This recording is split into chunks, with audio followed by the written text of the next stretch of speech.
What's up, everybody? It's me, E-Man from E-Man's Movie Reviews, and today we're going to review Doctor Strange in the Multiverse of Madness.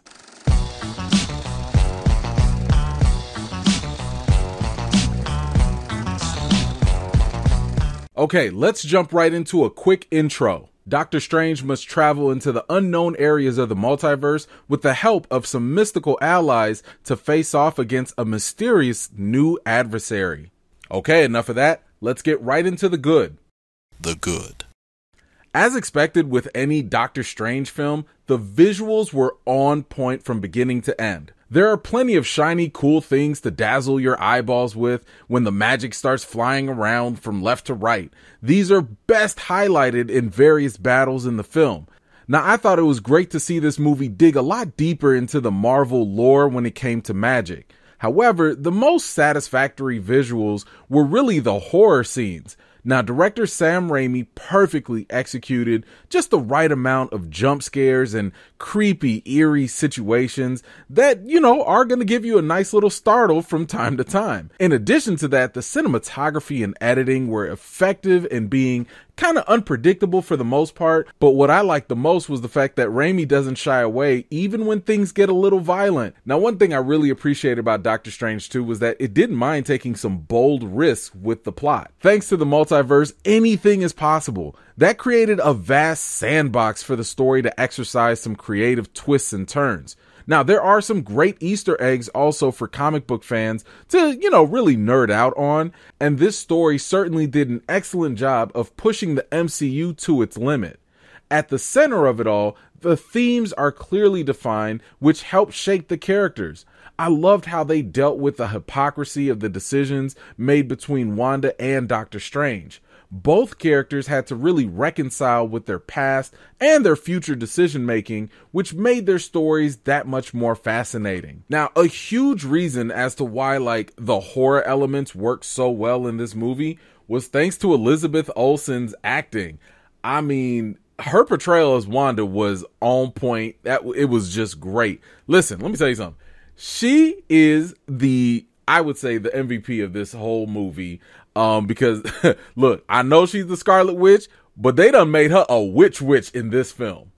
Olsen gave an exceptional performance as the Scarlet Witch, especially given the complexity of her character's struggles. The fantastic thing is that she will scare you when she wants to be scary. When she feels her pain, you empathize right along with her. I think it's fair to say that she's probably stolen this movie, and she has definitely the most memorable scenes. In my humble opinion, I think that she is definitely going to be in the conversation for Best Supporting Actress when award talk starts to come up. Now, when it comes to Doctor Strange himself, Benedict Cumberbatch did a wonderful job as well in his performance. His delivery was really good in terms of, seamlessly transitioning between the different characters or variants as you've seen in the trailers. I mean, you totally believe his acting when a variant Doctor Strange pops up, and their interactions are very fun to watch. Alongside Cumberbatch was Xochitl Gomez, who played a delightful America Chavez. Gomez brought a level of charm, humor, and heart to the role that made her character very likable. Last but not least, we gotta talk about the cameos, but, not really talk about them because I'm not gonna spoil them for you. Right off the top, the cameos are definitely entertaining and very, very fun. There's one cameo in particular that had me screaming at the top of my lungs in the theater for joy, and likely most of you are gonna have the same reaction, especially if you're an MCU fan. The scene with said cameos also showcased some exhilarating action and sensational moments that will keep you on the edge of your seat. Okay, enough of that. Let's get on to the bad. The bad.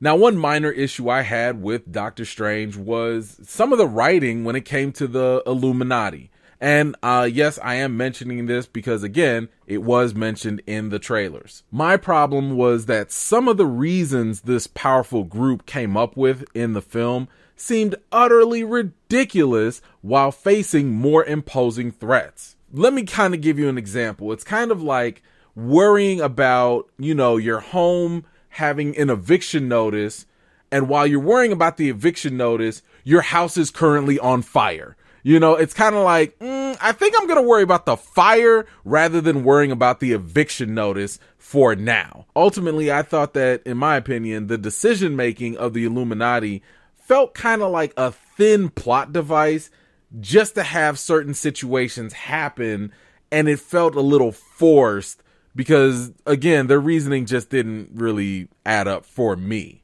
Now, on to the biggest issue with Doctor Strange 2, in my humble opinion, and that, I'm sorry, it's Marvel's marketing. While it's true that leaks are problematic and not the fault of the studio, Marvel is fully responsible for what they promote and put out there. In my opinion, they robbed fans of the biggest potential surprise element by showcasing Professor X in the trailers and such. Going into the movies, the cameos do a great job of building up the hype as each new character is revealed. However, the movie setup highlighted Professor X as the biggest reveal. Except it's not the massive shocker that the movie wanted it to be because we already saw it so heavily promoted in the trailers and online everywhere. Now, let me give you an example so you can kind of conceive what I'm talking about. When it comes to Spider-Man No Way Home, we heard all the rumors that there were going to be 3 Spider-Man. We saw all the talk about Andrew Garfield's coming, Tobey Maguire's coming. We got all of that, but we never ever saw any of it in any of the promotions, which means when you walk into Spider-Man No Way Home and you finally see the actual reveal of the Spider-Man, it's not that, it's actually like a great feeling and sensation because you never saw how it was gonna happen. In Doctor Strange 2, that's not the case. Once you get past the other cameos, Professor X's eventual appearance was kind of a letdown. No! Once you actually get to Professor X's scene, the way the movie kind of hyped it up and built it up, it's kind of a letdown because it's like, wait, that's the big reveal, but y'all already showed us that. I thought it's almost like they gave you the main meal as if it was an appetizer, but it wasn't. It was a letdown in my opinion. Had Marvel kept Professor X's appearance, his cameo, as a big surprise, if they had kept that under wraps, I'm telling you right now, minds would have melted, okay, in the theaters had they kept that under wraps. But as a result, since they didn't, well, the movie experience is just lessened a little bit. I'm not saying it's not good. I'm just saying it is less than what it could have been had they saved that. Anyway, let's move on to the reason. The reason. Doctor Strange in the Multiverse of Madness was a thrilling adventure of wild imagination that became next level MCU. This was the MCU's first true horror film, and Sam Raimi left his definitive stamp on it. However, it should be noted that this film's horror elements are not recommended for small children. Now, if you need some sort of point of reference, I would probably say, ask yourself, can your child be okay watching something like The Ring or Insidious?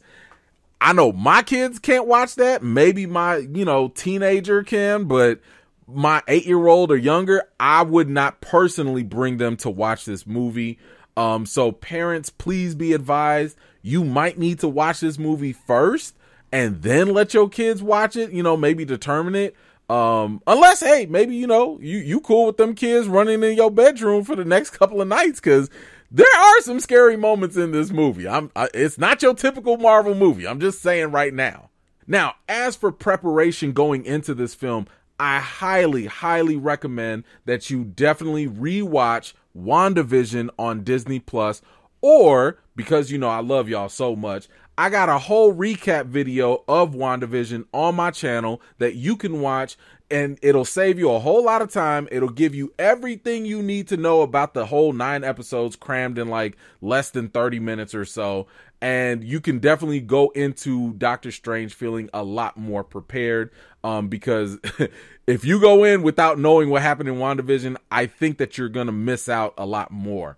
Now, if you want the full experience, before going into Doctor Strange, if you got the time, I would recommend that you watch Doctor Strange from 2016, Avengers Infinity War, Avengers Endgame, WandaVision on Disney Plus, and the animated series What If, also on Disney Plus. So when it comes to the rating of Doctor Strange in the Multiverse of Madness, I've got to give it an 8.5 out of 10.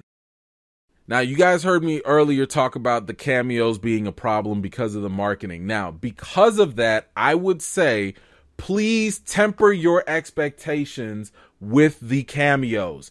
I'm not telling you who else is showing up or who else won't show up, but what I'm trying to get the message across, I'm trying to have you understand that the lower your expectations are, the better experience you will have with this movie. Because if you go in there thinking like, oh man, we about to see this and this and this and this, and the movie doesn't show you that, you're only going to disappoint yourself. So allow the movie to show you what it's going to show you and go in with low expectations. Yes, there is one really good surprise, but in my opinion, because again, Professor X would have been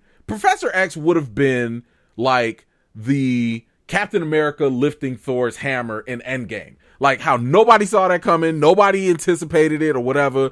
That would have blown up the entire theater, but they blew that with the trailers. So you only have to rely on another cameo, and the other ones are good, but I can't say that they're going to like, blow people away either. So again, keep your expectations low so you can have a better, higher movie-going experience. Because again, I don't want people going in there saying like, it wasn't that good. No, I'm telling you, keep them low so you can leave high, okay? I'll also mention the fact that, I think that comic book readers are going to appreciate the cameos far more than general audiences. So again, please be advised. Finally, stay tuned come on now, do y'all even need me to tell you this? Stay tuned to the very end. You got 2 post-credit scenes. The first post-credit scene, I'll just say that, again, this is going to be more comic book reader heavy. The comic book readers will understand this a little bit more, so don't feel, out of place if it kind of goes over your head. But that one is definitely one that you want to stay for. There is a second post-credit scene all the way at the end of the credits. I'm going to tell you right now, I don't think you have to stay for it. It's one of those little fun ones that have really no impact on the MCU, on the future, nothing. It's just there for fun. So if you got to go to the bathroom and you don't feel like staying, feel free to leave or stay and get a quick chuckle in before you leave out the theater. One way or another, I totally recommend that you go ahead and watch Doctor Strange in the Multiverse of Madness in theaters as soon as you can, because the last thing you want to happen is for people to spoil and ruin this movie for you. Anyway, do you plan on watching Doctor Strange 2 in theaters? If and when you do, come on back to this video and let me know how you felt about it. All right. Well, thank you all so much for taking the time to watch my video. I really do appreciate it. Marvel Studios, Doctor Strange. If you're new here and you like what you see, don't forget to like this video, subscribe, and don't forget to hit that bell so you don't miss out the next time I drop a video. I've got more videos and reviews to do for you all, and until next time, I'll see you all later.